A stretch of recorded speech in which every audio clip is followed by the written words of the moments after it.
ka na ba makita sagot sa iyong panalangin at maranasan ang pagpapala niya sa atin? Gusto mo bang marating ang matayog na tanawin? Umasa tayo sa Diyos at ito'y mararating. Hintayin mo lang ang hangin, ang Espiritu ang mag-aangat sa atin. Lilipad na tulad ng mga agila, lumalakas ang sino bang nagtitiwala.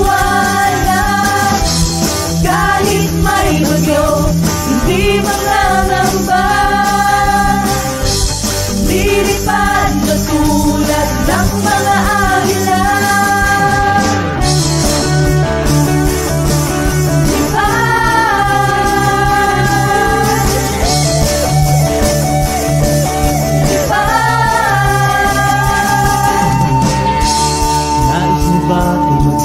Pagpapala sa marami, sasagadahin ka upang ikaw ay magamit. Gusto mo bang umangat at lumipad sa langit?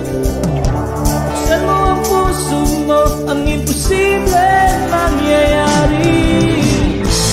Hintayin mo lang ang hangin,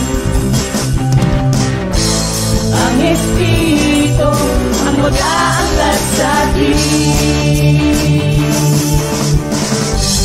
Lilipad na tulad ng mga agila, lumalakas ang sino mang nagtitiwala. Kahit may bagyo, hindi mangangamba. Lilipad na tulad ng mga agila.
for he has done marvelous and wonderful things.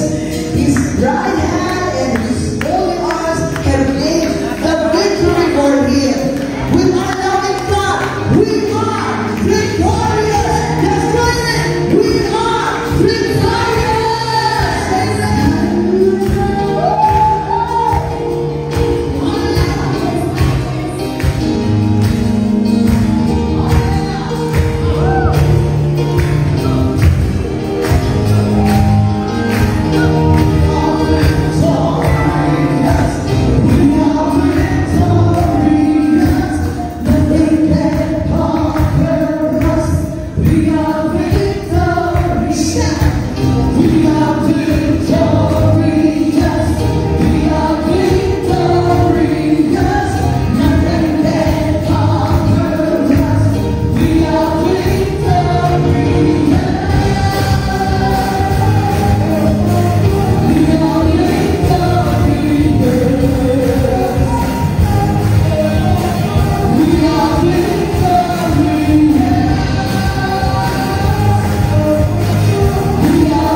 Verse 1, let us remember and apply this. Napakaganda dito ang verse na yun. Matthew 6:33. Seek ye first His kingdom and His righteousness, and all these things will be added up to you. Second verse, 2 Corinthians 12:9. And He said to me, my grace is sufficient for you, for my power is made perfect in your weakness. Therefore, I will boast all the more gladly about my weaknesses, so that Christ's power will rest on me. Thank you, Jesus. Yes, remember, whatever this life or whatever this world offers, kung ano man yung wealth, abundance na nare-receive natin, it is nothing compared to the satisfaction that comes from God. It is far, what you imagine, yung satisfaction na makukuha natin kay Lord, it is far above what we hope for. God is able to provide in a lasting way. Hindi ito something that will fade away. Hindi ito temporary. It's something na hindi ka iiwang kulang, hindi ka iiwang empty. God is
magtitiwala. We will continue to trust you and put our faith in you. Dahil sa iyo, Lord, magiging matatag ang aming buhay. When we look back to our life 10 years ago, 5 years ago, makikita namin ang iyong kaputihan. Salamat, Panginoon! Salamat, Panginoon! At ngayon nandito kami, hindi pa lang kami nakakarating sa finish line, pero pag lumilingon kami, malayo na rin ang pinagdalhan mo sa akin. Malayo na rin ang pinagdalhan mo sa iba. Kaya dahil pa kami, Panginoon, na patuloy na magtitiwala. Patuloy na aaksa sapagkat ang buhay namin ay nagiging matatag. Dahil nakatayo kami sa matibay na pundasyon, batong hindi matitinag, batong hindi kailanman mayayanig at mauuga. Ikaw lang, Panginoon Jesus. Kaya tanggapin mo po ang huling awit ito. Sa iyo lahat ng papuring pagsamba. Ito ang aming istorya, Lord. Dahil sa iyo, mapagtagumpayan namin ang lahat. Come on, church. Come on, church. Kung alam mo na ang Diyos ang nagbigay ng pagtaan ng buhay. Come on.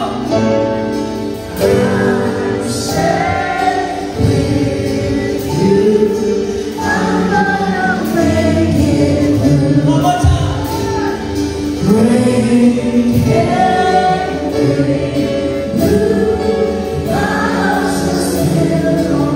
This is how we make. Sing to God. Lift your voice. Give Him the highest praise. Come on, raise.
para sa ating Panginoon.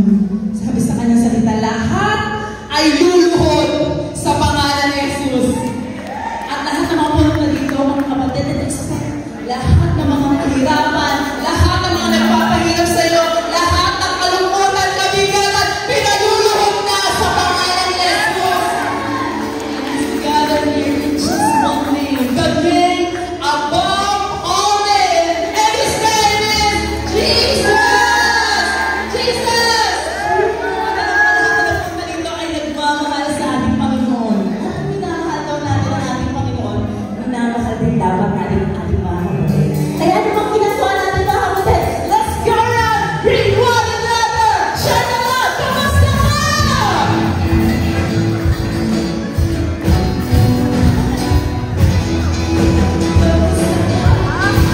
Kapatid, kamusta ka?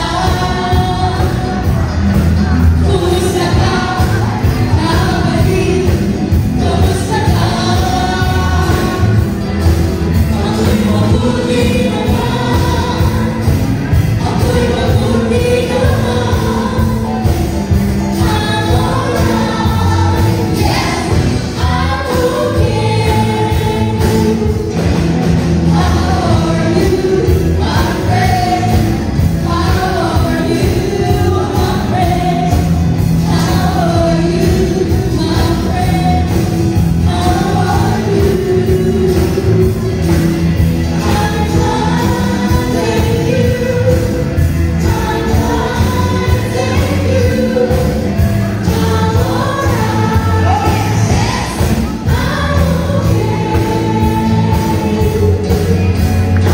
I'm alright.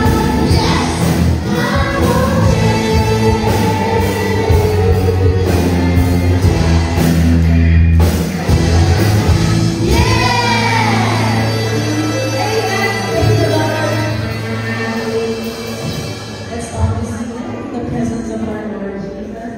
And good news to all our brothers and sisters na meron pong daladalang mga anak, mga pamangkin, mga apo. We have Kids Church sa ating lingkod. Thank you, Lord. And for today, mga kapatid, syempre, hindi tayo papayag, hindi tayo makakarinig ng mga kabutihan ng ating Panginoon sa bawat isa.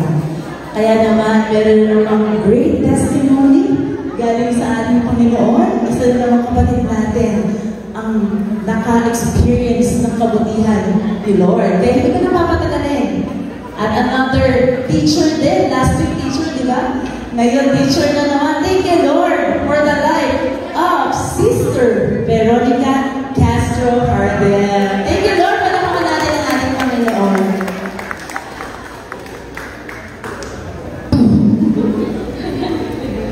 Good morning po! Ayan. Start na po ako kasi medyo abutin po tayo ng bukas dito. Ilang page po yung kay brother last week. Sa akin, 6 lang po. Ayan. Good morning po ulit sa lahat. Ako po si Veronica Castro Hardel. Ako po yung paboritong apo ni Lola Bilen, kung may nakakakilala po kay Lola Bilen dito. At nandito po ako ngayon sa harap nyo para i-share kung paano po dininig ni Lord ang mga kahilingan at panalangin ko. I was a member of J-Compi family noong una pa lamang itong nagsimula sa Sorrento, Bacoor.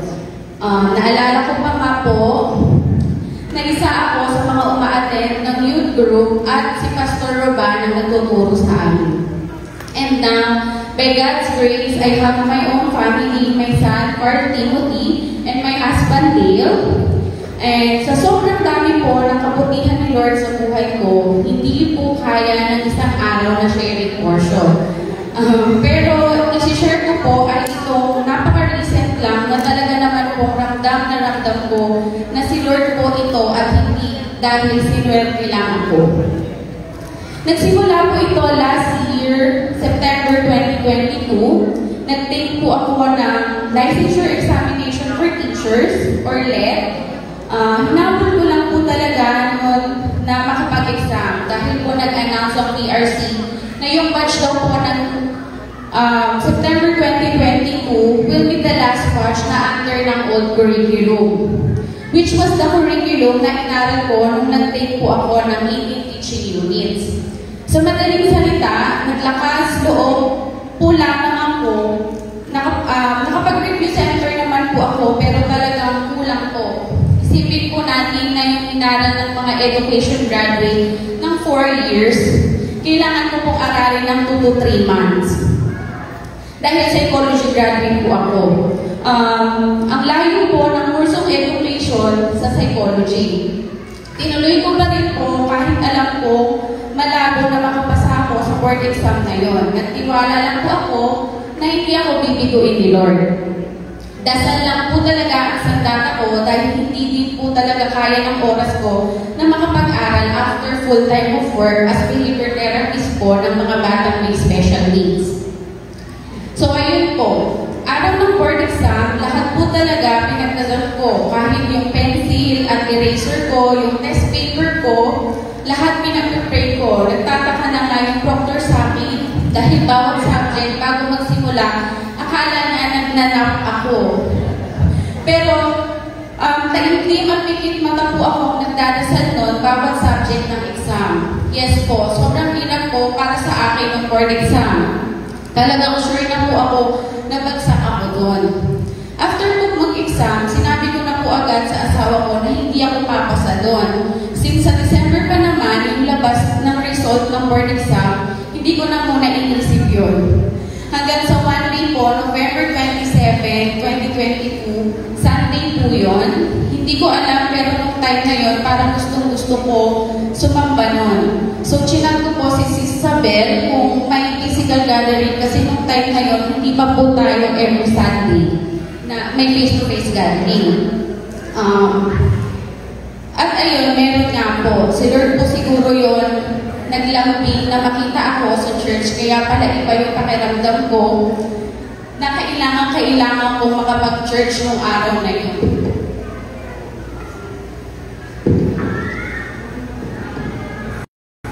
Ito rin po yung huling araw na nagsimba ako bago lumabas yung resulta ng board exam. Pinagdasal ko po rin yung resulta noon kahit nawalan na po ako ng pag-asa. Nag-seed offering din po ako nung linggong yun at lahat ng laman ng bulsa ko itinanim ko sa pagbibigay. Bahala lang paano kami uuwi ng anak ko. Sinabi ko kay Lord, Lord, ikaw na lang po talaga ang pag-asa ko. Kaya kayo na po ang bahala sa magiging resulta ng board exam ko. Kung ano po ang plano niyo sa akin, kayo na po ang bahala. Alam ko naman, kapag nagtatanim sa pangharian ng Lord, sigurado meron akong aaning magandang bagay. At ito na po, December 17, 2022, araw po ng uwi ng asawa ko dito sa Pinas. Hindi ko din alam na itong araw din na ito lalabas yung resulta ng board exam ko. Nung oras po na lumabas yung resulta, medyo late na rin, mga 10 or 11 na po ng gabi. Nasa hotel po ako noon, nag-aantay na mag-land yung plane ng aking asawang si Dave. May nag-chat sa akin, nanay po ng student ko. Sabi niya, Teacher Nika, congratulations. Please, wag mo muna kaming iiwan ng anak ko, ha? Nag-reply po ako na, Mami, ano pong meron? Asa na ba? Ang reply niya, basta teach, wag mo muna kaming iiwan. Kinabahan na po ako noon, pero wala pa rin akong idea na result na pala ng board exam yung sinasabi ni Mami. Hanggang sa may nag-send na po sa akin ng link nakalagay DRC. Lalo akong kinabahan. Ayaw kong i-open kasi ayaw kong umiyak. Dadating ng gabing yun yung asawa ko. Ayaw kong umangit. Tapos, ayun na nga po. Ang dami na nag-chat sa akin ng congratulations. So, alam ko na kahit di ako mag-open ng link, pasado ako. Sinabi ko na lang, thank you Lord, iba ka talaga. Bago ko man ma-open yung link ng result, yung mga kakilala ko, may mga screenshot na ng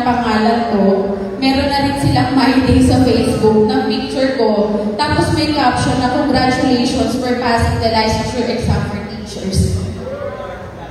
So sure na po ako na nakapasa ako. Wala po akong nasabi nung gabing yon, kundi, thank you Lord, iba ka talaga. Paulit-ulit po yon. Yun lang ang sinabi ko. Praise the Lord. So ngayon kung licensed teacher na ako, hindi ko alam kung ano ang gagawin ko.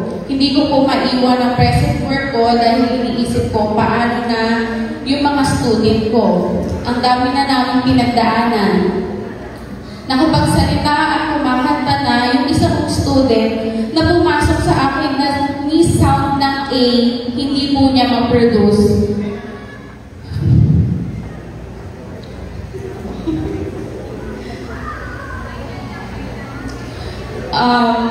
Yung student ko na may behavior problem, mabait na po ngayon. Hindi ko sila maiwan. At okay rin naman po yung salary rate ko, very competitive naman po. Pinag-pray ko po, Lord, alam ko po may plano ka sa akin. Kaya mo ako ipinasa sa board exam. Please po, i-lead mo ako sa plano mo. Dalhin mo ako, Lord, kung saan mo ako gustong pumunta. So mga ilang buwan pa po ako nag-stay sa trabaho ko hanggang sa month of May. Tuluyan na po ako nag-resign kasi gusto ko naman po mag-try makapasok sa DepEd. Dito na po papasok yung pangalawang answered prayer ko. Pagka-resign ko po, nag-ready po ako ng mga papers ko para sa application ko sa DepEd. Nag-submit po ako sa DepEd Imus at Bacoor. Alam po natin lahat kung gaano po kahirap makapasok sa government sa panahon ngayon. Depende na lang po kung may kakilala tayo sa loob. Pero sa sitwasyon ko po, wala po akong kakilala sa loob. So alam ko na po na mahihirapan ako. Pero lumaban pa rin ako, dasal po ulit ang baon ko. Alam ko kasama ko si Lord at siya ang backer ko. One Sunday po ulit, nag-attend kami ng Sunday service sa Food Afari pa po tayo noon. Pinapakita po ni Pastor Ruban ng time na yun yung plano sa ginagawa ng church natin. Nagbibigay siya ng update kung ano na po yung nagawa at ano-ano pa po at magkano pa po ang kailangan. Hindi ko to makakalimutan. Sabi niya, yung 10 pesos or 20 pesos natin isi-share sa church building, ilang pako na po yung mabibili nun. Doon po ako nagdasal. Sabi ko, Lord, gusto ko pong magbigay. Bigyan mo po ako para makapagbigay ako sa pagpapagawa ng church. Lord, ayoko po ng ilang pirasong pako lang ang mabibili ko. Gusto ko po kilo-kilong semento ang mabibigay ko. Lord, direct to the point na po ako. Ipasok mo ako sa DepEd. Ipinapangako ko na ibibigay ko sa church yung kauna-unahang sweldo ko sa DepEd. Buong-buo po, Lord, hindi 5%, hindi 10%. Buong-buo, Lord, sa church building lahat. Isasama ko po yung payslip, Lord, para sigurado magkano yung papasok sa account ko. Lahat yun para sa church, Lord. Ito po yung naging prayer ko habang nakatingin ako sa screen na ang naka-flash po is yung plan ng church natin. At naniniwala ako sa kapangyarihan ng Word of God, lalo na kapag ginawa ko ito. Sabi nga sa Ezekiel 44, verse 30, the first of all, the first fruits and all contributions of any kind will be for the priest. You will also give to the priest the first portion of your dough, so that a blessing may rest in your house. Going back sa application ko sa DepEd, hindi po ako nagkamali. Nahirapan talaga ako sa evaluation pa lang ng papers ko, sa credentials pa lang po, tagilid na ako. Ganito po kasi yung ranking sa DepEd. Sa education, 10 points po. 0 po ang nakuha ko kasi wala po akong master's degree or unit sa master's. Sa working experience po, 10 points. 0 po ulit ang nakuha ko Kasi po, hindi po counted yung almost 4 years po na nag-therapy ng mga batang may special needs. Hindi daw po kasi ito classroom settings. Sa training, 10 points din po yun. Muntik na po akong masiro ulit. Yung nakuha ko daw po kasi mga seminars ay hindi daw po related sa subject ko. Pero buti na lang po, binigyan nila ako ng 10 points. Thank you, Lord. Sa lead rating naman po, 10 points din. Pero dahil hindi po ganun kataas ang rating ko sa lead, 7.98 lang po ang nakuha kong points for the lead rating. So nakita niyo po, sa credentials pa lang, nag-irit na ako. 17.98 lang ang points ko. Ang dami ko kasi zero. Passing ko kasi ay at least 50 points. Pero ang 50 points na yon, nasa bandang ilalim ka na.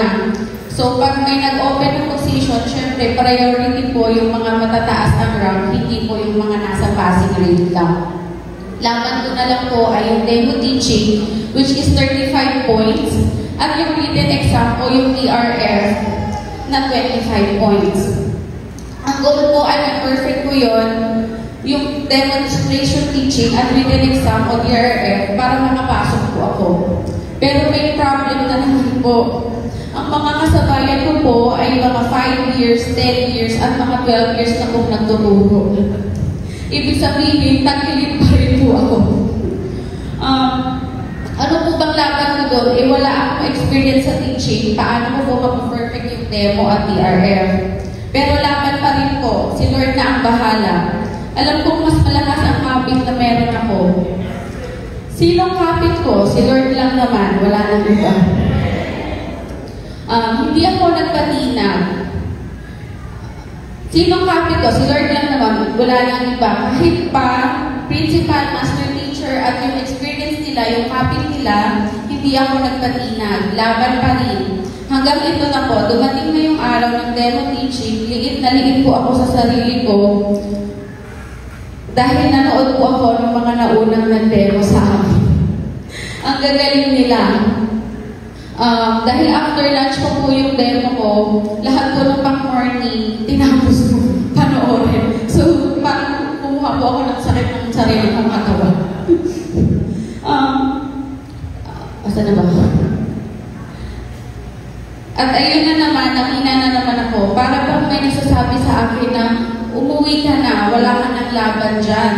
Ang gagaling nila, tapos sinabayan pa nung isa kong co-applicant na nagsabi, mali ang lesson plan mo. Dapat ganito, dapat ganon. Pero hindi po ako nakinig sa kanya. Inilaban ko kung ano na yung na-prepare ko. Wala na akong oras mag-revise. Ready na lahat. Pati yung mga activity ng mga bata ready na. Isipin niyo po gaano po katakot at kabado sa lahat ng narinig ko at napanood ko. At dumating na po yung oras ng demo ko. Nanginginig po ako sa kaba, halos naiyak ako sa kaba habang hinihintay ko po yung tatlong panelist na uupo at mag-grade sa akin. Kitang-kita ng mga bata yung kaba ko. Sila yung nagsabi sa akin na, Miss Veronica, huwag kang kabahan, kami lang to. Tutulungan ka namin. Gagalingan namin sa klase mo. Thank you, Lord. Buti na lang po yung section na nabigay sa akin, mababait na bata, at nakita nila yung kaba ko at pinalakas nila yung loob ko. At ayun na po, isa-isa na po nagdatingan yung mga panelist ko. Ibang set na naman po sila. Hindi sila yung umupo sa mga nag-demo ng umaga. Alam niyo po, iba talaga kumilos si Lord. Alam niya kung kailan natin siya kailangan at dumadating siya kapag kailangan natin siya. Dumating siya bago ako magsimula sa demo ko. Kasi yung huling panelist na dumating, advisor ko po nung second year. Si Lord po ang nagpadala sa kanya doon, sa klase ko. Pagdating ako sa advisor ko, napabulong po ako. Lord, thank you, on time ka. Naluluha po ako nung time na yun kasi ang galing ng timing ni Lord. Pag upo ng advisor ko at sinabi na nilang mag-start na ako, alam niyo po, nawala yung kaba ko. Na-comfort na ako ni Lord. Lord, na-execute ko ng pulido yung demo ko. Ang sunod ng naging takbo ng discussion ko, wala akong nakalimutan as in nangyari kung paano ko siya plinano. Sabi sa Isaiah 41 verse 10, "Don't be afraid, for I am with you. Don't be discouraged, for I am your God. I will strengthen you and help you. I will hold you up with my victorious right hand." At natapos ko po ang demo at written exam ko. Ang points ko po sa demo, 30.33. Hindi perfect, para hindi halata na favorite ako ni Lord. Yung points ko sa written exam or TRF, 17.50. Hindi rin po perfect, pero mataas na po yun para sa akin na wala naman kong experience in teaching. So in total po, ang points ko ay 65.81, which is yung passing ko is 50. Mas mataas po sa 50 points na passing. Thank you, Lord. May laban ako sa application. After ng last step ng demo at TRF, ang sabi sa amin, mag-wait ng memo sa website ng IMOS Division Office. Ipopost po doon yung mga qualified applicants. In July 24, 2023, inilabas po yung list ng mga qualified applicants.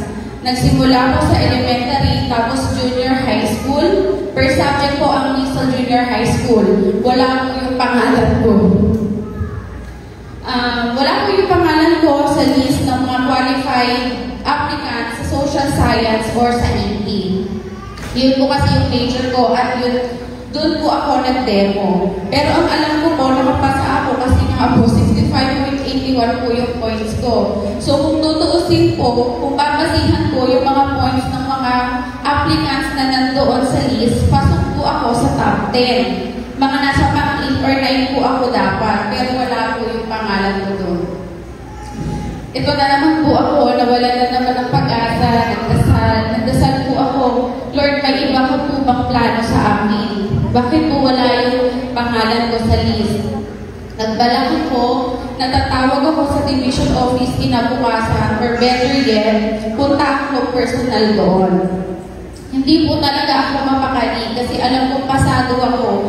Inisa-isa ko po bawat subject at bawat pangalan. Hanggang natapos ko na naman po yung list ng AP, wala talaga yung pangalan ko. Tinuloy ko lang ang pag-iisa-isa hanggang sa nakarating po ako sa various education subject na list. At nandoon po ang pangalan ko.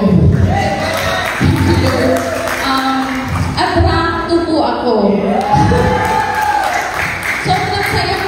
Thank you, Lord, na naman ang nasabi ko. Iba talaga ang plano ni Lord sa mga anak niya. Isipin niyo po kung sa 80 ako, nasa rank 8 or 9 lang po ako. Pero nilagay ako ni Lord sa values education, tapos rank 2 pa. Ibig sabihin po nun, isa ako sa mga unang tatawagan kapag may naging available position. After 2 days po, nag-text ko po yung DepEd IMOS. Mag-report daw po ako sa office para sa list of requirements na kailangan ko ihanda para sa deployment ko. Ngayon po, naipasa ko na lahat ng hinihingi nila. Waiting na po ako sa job offer or appointment letter and permahan po kung saan school ako ilalagay. Thank you, Lord. Tunay na hindi niya tayo iiwan. Kasama natin siya bawat laban, kaya sa ating pagtatagumpay, huwag natin siyang kalimutan. Ibalik natin ang nararapat sa Kanya. Sa lahat ng tagumpay ko, ipinabalik ko sa Diyos ang lahat ng pagpupuri at pagsamba sa pangalan ni Jesus. Amen. Thank you po. Amen. Praise God.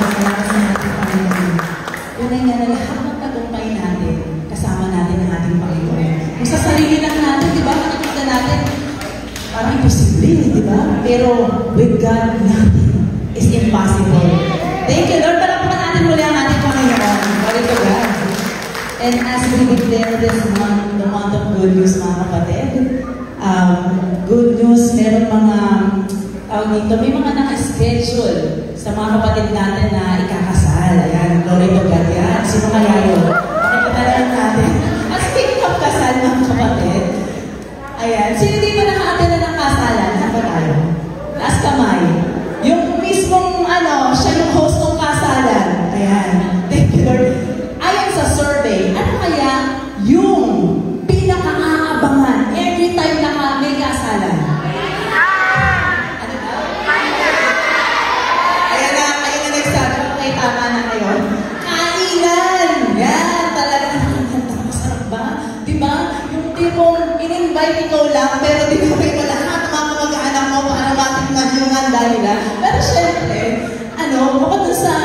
magandang wedding gown or yung magandang bride tsaka groom, di ba? Thank you, Lord. Pero ito nga, laging yung kainan ang pinakaabangan. Di ba, Justine? Naalala ko tuloy na, syempre, pag may kainan, lalo na pag nag-invite ka lang, tapos ang daming dumating, ito yung nagiging problema. Ano yung pinaka-nagiging problema ng mga kinakasal? Nagkukulang. Kinakapos sa pagkain, di ba? Naalala ko nga, nung kasal namin, ang in-invite lang namin, 100 to 150 lang ang pinareserve namin. Ang dumating, 300! Hindi pa po pastor si Pastor Manon. Pero thank you, Lord. Dun sa problema na naranasan namin, naranasan din namin yung himalang ginawa ng ating Panginoon. Kaya every time na nakaka-encounter tayo ng kakapusan, kakulangan, may mga problema, alam mo, expect mo na may gagawing maganda si Lord sa buhay ng bawat isa. Sabi ko sa mo, something great is about to happen. Sa kabila naman, something great is about to happen. Naalala mo nga, in biblical times, no, sa Bible naman, yung wedding sa Cana. Diba? Ito rin yung naging problema nila eh. Nagkaroon ng kakapusan sa wine. Pero naranasan nila yung kamangha-manghang ginawa ni Lord kung paano yung tubig ay naging anak. Alam mo paano nila naranasan yun? Gusto nyo rin bang maranasan yun? Gusto nyo bang matapatin sa buhay nyo? Lord, do it again!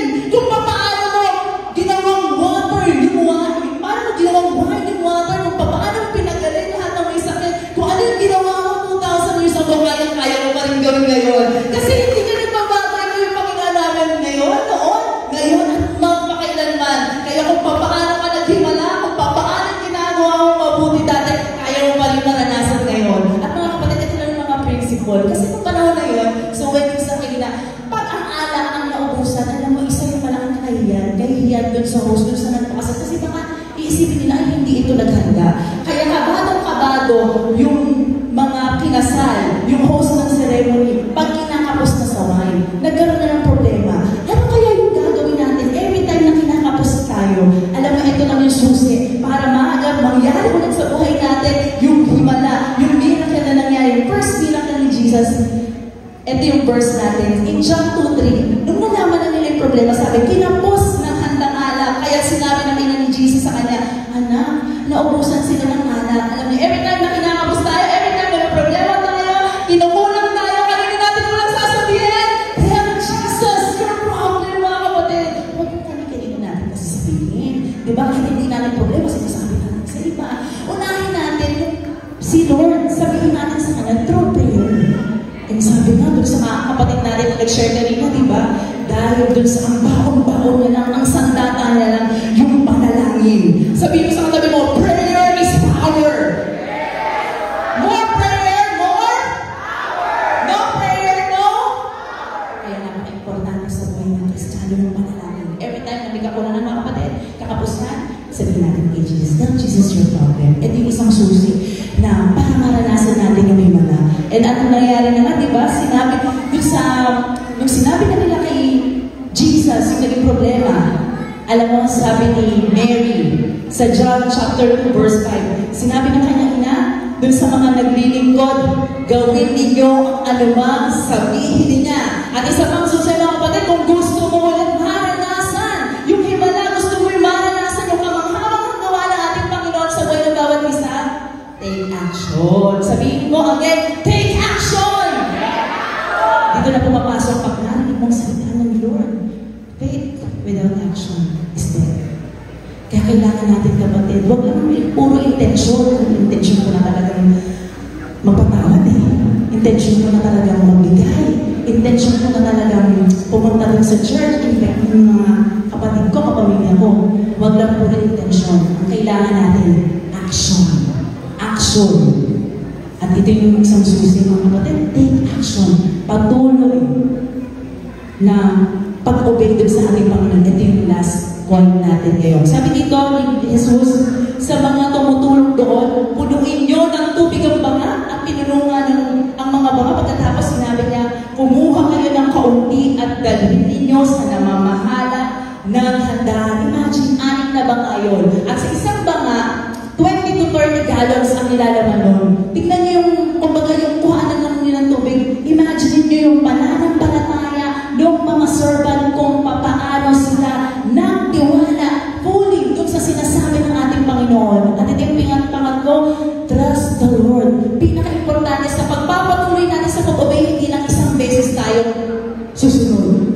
Patuloy tayong susunod. At nagpapakita na we are fully trusting the Lord with all our heart and we are not leaning on our own understanding. Kaya mga kapatid, kung gusto mong maranasan uli yung kamanghamanghang gawa ni Lord sa buhay ng bawat isa, again, Jesus your problem.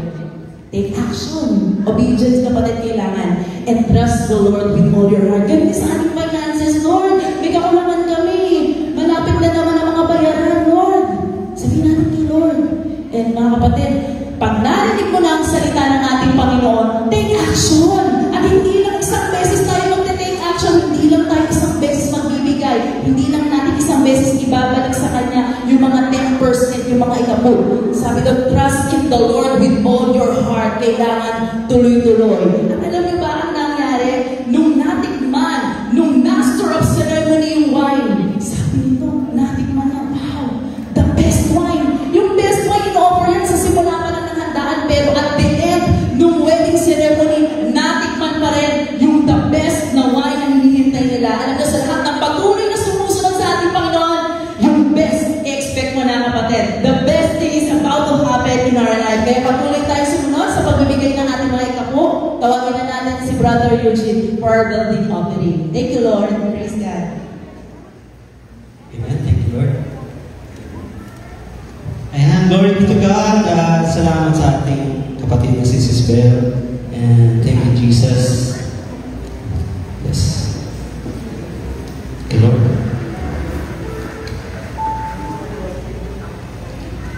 Ayan, alam niyo ba na kapag dati kapag pumapanig dito si Sis Bel, talagang alam niyo na kung bakit. Diba? Pagka gibig na. Amen? Ayan, parang wala silang reaction sa gibig. Amen. Ngayon naman mga kapatid, kapag ang mukha naman namin na nakikita nyo ngayon, kami ni Brother JB, alam nyo na, ano mga sa sunod, gibig na ulit. Kaya salamat sa Panginoon at sino dito, nakaranas na ng yung tumibukan yung kanyang puso. Siyempre, tumitibok naman yung mga puso niyo, di ba? Yung buhay tayo. Kaya, dito kapag sinasabi, yung iba kapag tumibok yung puso niyo, sabi rito, ginagawa niya kung ano ang nais ito. Siyempre, sabi nga doon sa kanta, kapag tumibok ang puso, wala ka nang magagawa ang puso niyo. So, totoo yun. Pero, yun nga yung sinasabi na kapag nasa gibig na tayo, dapat natin din yung pagtibok ng ating puso, mga kapatid. Amen ba? Amen? Thank you, Lord. Dito, sinasabi rin no, na kapag tumitibok ang ating puso, walang sino mang makakaano. Kaya dito pinapakita ng ating Panginoon na we should always extend our love in giving. Kaya sinasabi rin na we should always express gratitude to the Lord and honor the Lord with all your heart, with all your mind, and with all your strength. At dito nga, na-share ko last week yung poor widow. No, dito sa Luke 21 chapter 1 verse 4. Basahin ko sa inyo. Sabi rito, nang tumingin si Jesus sa paligid, nakita niya ang mayayaman na naglagay ng mga handog sa templo. Nakita rin niya ang isang dukhang byuda na nagpulog ng 2 salaping tanso. Sinabi niya, ang inihandog ng dukhang byudang iyon ay higit pa sa inihandog nilang lahat. Ang inilagay nila ay bahagi lamang ng kanyang kasalanan, ngunit ang kanyang ibigay ay buo niyang kabuhayan. Kaya alam niyo mga kapatid, kita ni Lord yung puso natin. Kita ni Lord na tayo nagbibigay sa gawain ating 10% at sa ating building fund as well. Mga kapatid, kita ni Lord na kung ikaw kapag nagbibigay ka, maligaya ka, nalulugo ng ating Panginoon. Kaya dito nakita ng Panginoon na yung builder yung kahit na wala na siya, no? Alam niyo, ang gandang parang ito na 20 pesos na yung pera mo, 100, bibigay ko ito kay Lord. So sinasabi rin mo kapag kapilit katiwalaan ng Panginoon, babalik niya, siksik ni Lord, maapaw, pagpapala, kasaganahan sa iyong pamilya, sa iyong buhay. Kaya, mga kapatid, taas natin, kayo tayo, taas natin ang ating mga ikaw. Praise God. Thank you, Lord. Thank you, Jesus. Thank you, Lord. We live up to you these tithes and building funds, Lord God, because we know na palagan mo ito, Panginoon. So that a greater number of people will reach out and more soul will be transformed and be saved. God bless those who contribute as well. As those who are unable to offer because the following time they will enhance. God will enhance. God will give you prosperity. At yung mga salary, yung mga sweldo, yung pag-business mo palalagay pa ni Lord so that you can give. At salamat sa Panginoon. At tinataas namin, Panginoon, ang mga ito dito. As well as the building fund, Lord God. We can grow and tulungan mo kami, Panginoon, na sa pagbibigay namin ay yung may kagalahan, Panginoon. Give us a cheerful giver, Lord Jesus. Salamat po, Panginoon. In all these things, we praise and we glorify you in Jesus' name. Amen.